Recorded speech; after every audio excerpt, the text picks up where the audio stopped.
रसायन के कालांश रसायन की पाठशाला में हमारे चैनल के माध्यम से पठन पाठन करने वाले सभी व्यूअर्स और सभी सब्सक्राइबर छात्र छात्राओं का मैं पुनः स्वागत करता हूं। बच्चों, पिछले कालांश में हमने जाना था कि कैसे हमें यह जाने कि कोई विलयन अम्लीय है अथवा क्षारीय है। इसके लिए हमने सूचकों का उपयोग किया था। किसका उपयोग किया था बेटा? इसके लिए हमने सूचकों का उपयोग किया था। आज के कालांश में हम जानेंगे कोई विलयन कितना अम्लीय है और कितना क्षारीय है, अर्थात उसकी आपेक्षिक अम्लीयता और क्षारीयता को हमें ज्ञात करना था। विलयन की आपेक्षिक अम्लीयता अथवा क्षारीयता को ज्ञात करने के लिए एक साइंटिस्ट थे जिनका नाम था सोरेनसन। सोरेनसन ने विलयन की आपेक्षिक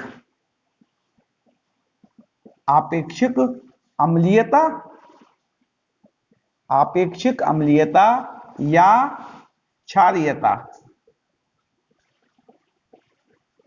ज्ञात करना है ना।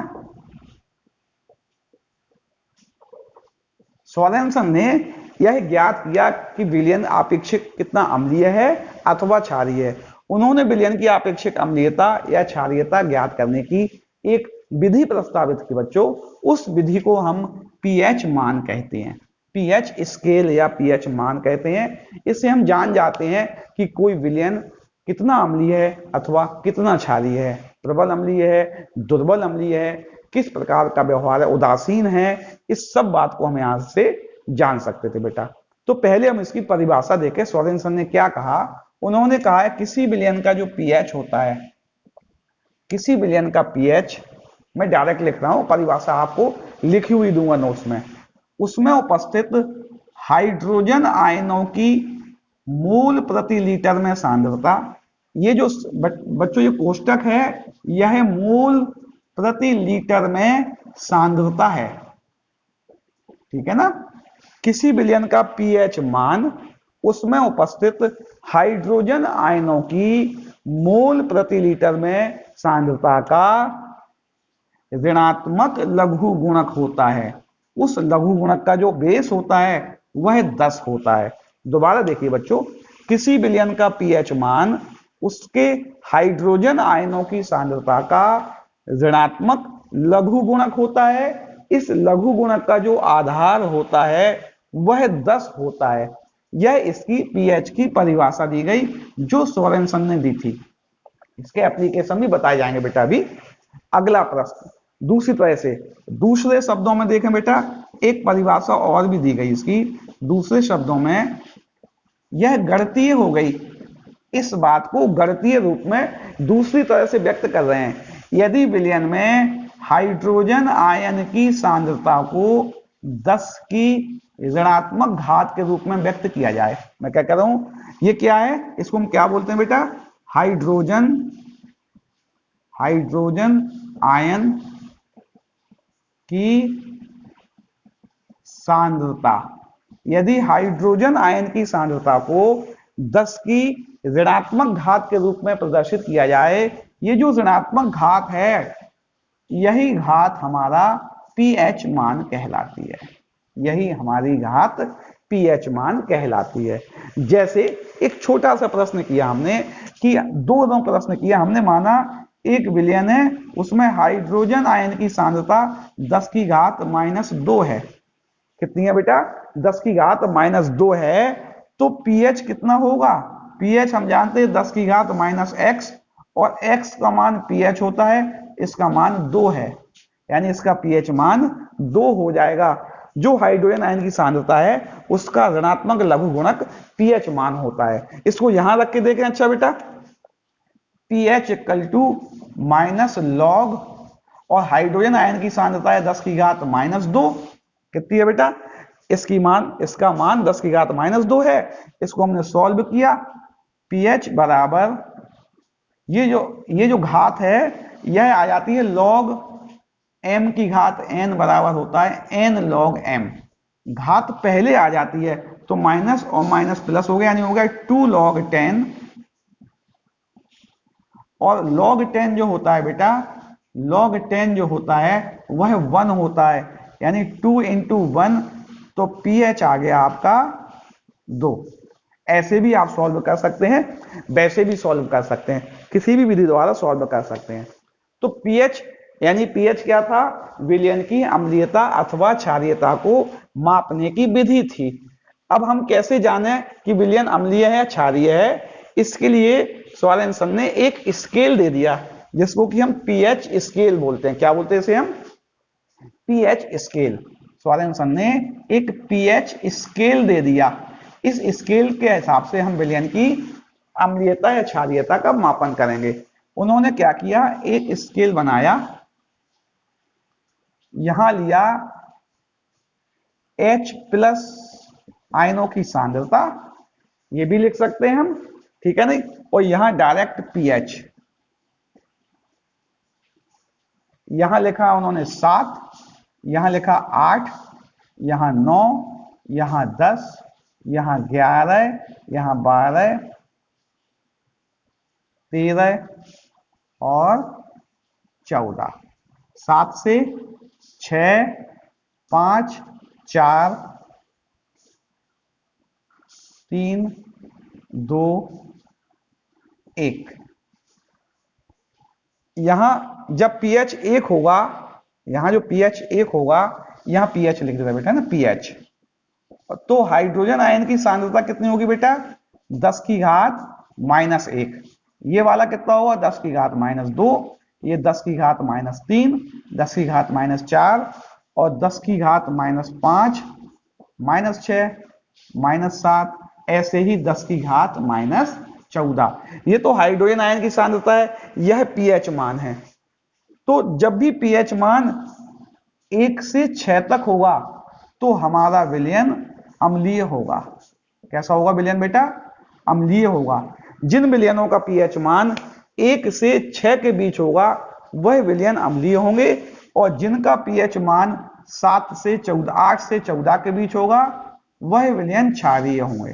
पहली बात, यानी कि pH लेस देन 7 हमारा विलयन अम्लीय, pH ग्रेटर देन 7 हमारा विलयन क्षारीय, और pH 7 के बराबर होगा तो हमारा विलयन उदासीन होगा।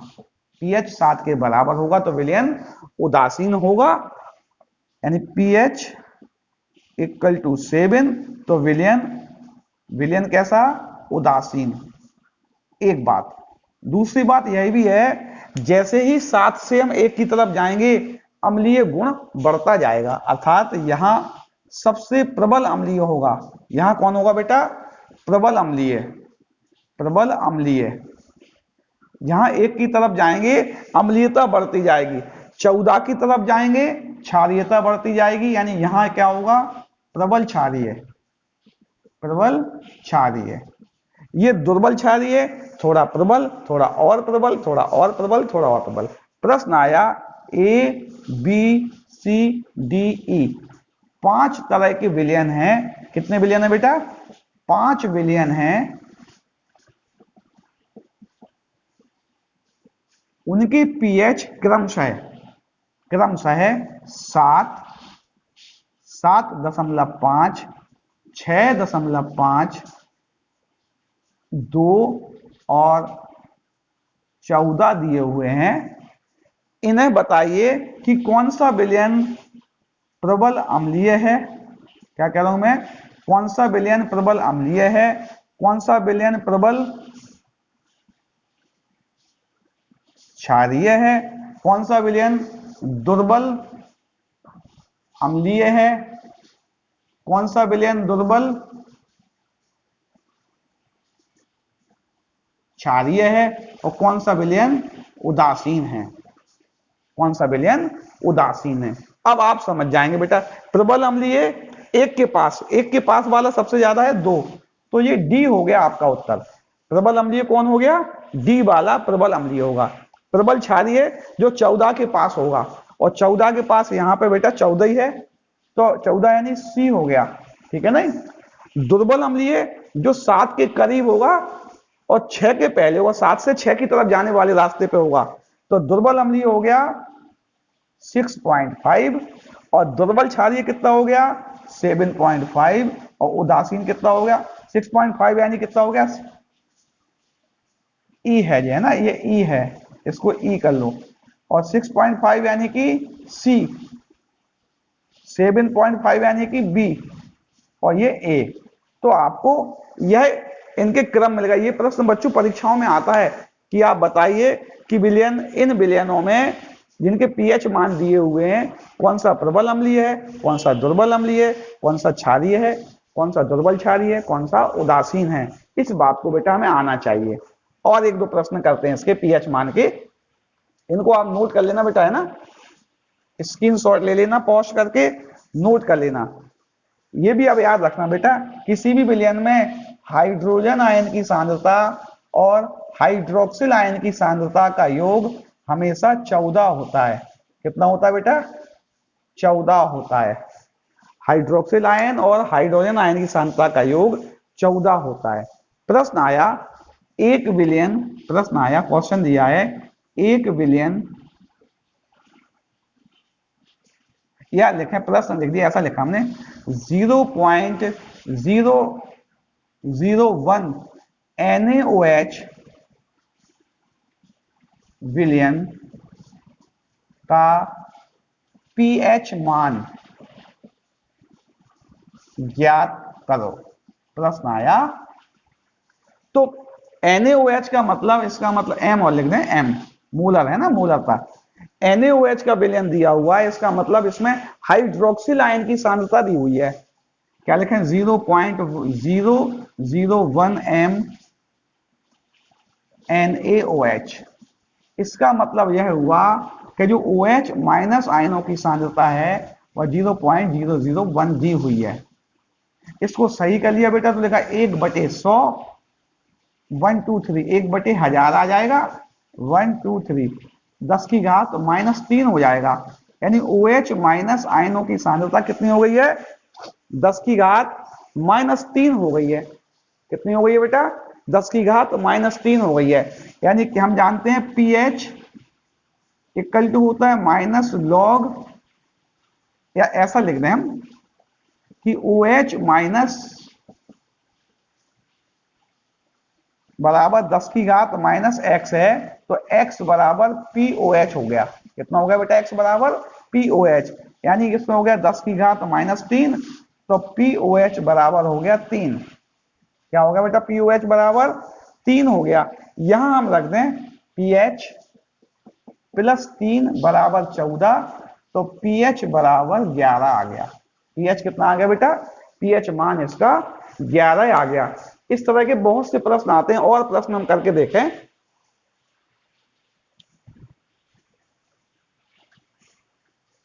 प्रश्न आया, एक प्रश्न और भी आता है कि शुद्ध जल का pH कितना होता है भाई? प्रश्न आया शुद्ध जल का pH मान ये बराबर होता है 7, क्योंकि शुद्ध जल कैसा होता है? उदासीन होता है। अगला प्रश्न आया कि एक विलयन में H प्लस आयनों की सांद्रता 0.0001 मोल प्रति लीटर है। इसका pH बताना है और इसकी प्रकृति बताना है। क्या बताना है बेटा? pH बताना है और इसकी प्रकृति बताना है, किस प्रकृति का विलयन है। तो हमने लिखा पहले H प्लस कितना दे रखा है? 0.0001। इसको सॉल्व किया, 4 जीरो लगा दिए, यानी आ गया 10 की घात -4। हम एक बात जानते हैं, यदि हाइड्रोजन आयन की सांद्रता 10 की घात -x हो तो pH बराबर होता है x। अगर हाइड्रोजन आयन की सांद्रता 10 की घात -4 है तो pH बराबर हो गया 4, यानी इसका pH मान कितना आ गया? इसका pH मान बेटा 4 आ गया। चूंकि यह 7 से कम है इसलिए विलयन कैसा होगा? अम्लीय होगा। विलयन कैसा होगा? हमारा विलयन अम्लीय होगा, क्योंकि pH मान 7 से कम है। मैं आशा कर रहा हूं बच्चों पीएच मान से संबंधित ये व्याख्यान आपको अच्छे से समझ में आ गया होगा। अगले कालांश में नए टॉपिक के साथ पुनः मिलेंगे। किसी भी समस्या के लिए YouTube अथवा WhatsApp पर मैसेज अवश्य करें।